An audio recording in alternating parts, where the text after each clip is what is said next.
Wanafunzi wamesema wanajua kutawadha, ila nimebaini bado hawajajua kutawadha.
Na mtu anapokosea kutawadha, basi hata sala yake haitoswihi.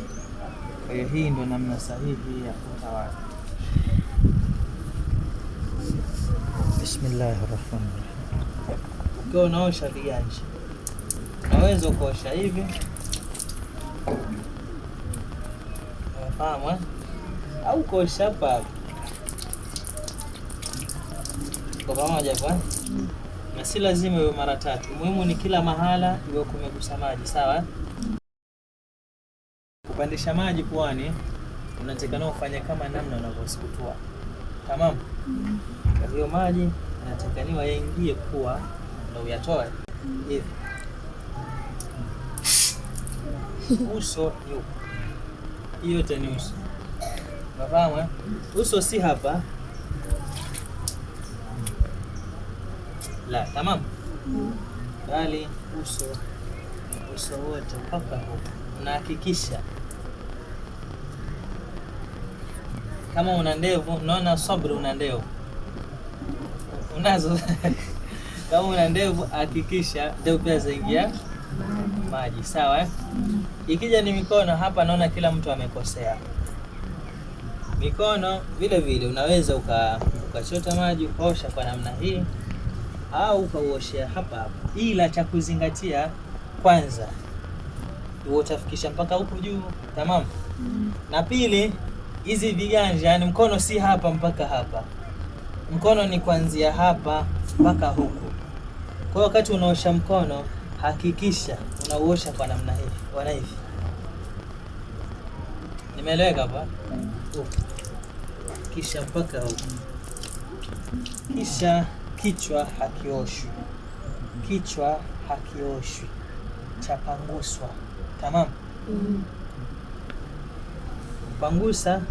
Ukifanya hivi wewe umeosha. Unafahamu hapo? Kupangusa maana yake ni hivi. Umeelewa? Nachanganya na masikio namna hiyo. Tamam? Hebu njoo fanya sabri. Unatakana uoshe hivi.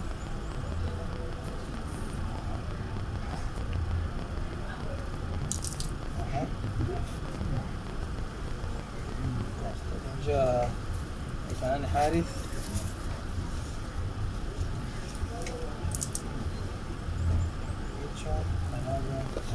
Miguu. Kuna hizi sehemu naona kila mtu amesahau. Hii sehemu za huko nyuma hizi. Unatakiwa uzingatie sana.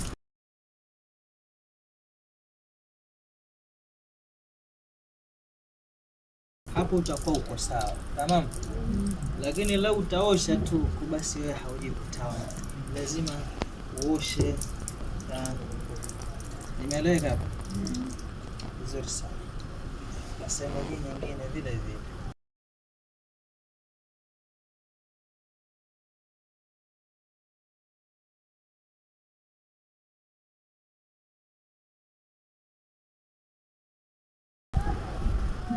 baada ya kutawadha unasema ashhadu an la ilaha illa Allah wa ashhadu anna Muhammadan rasulullah.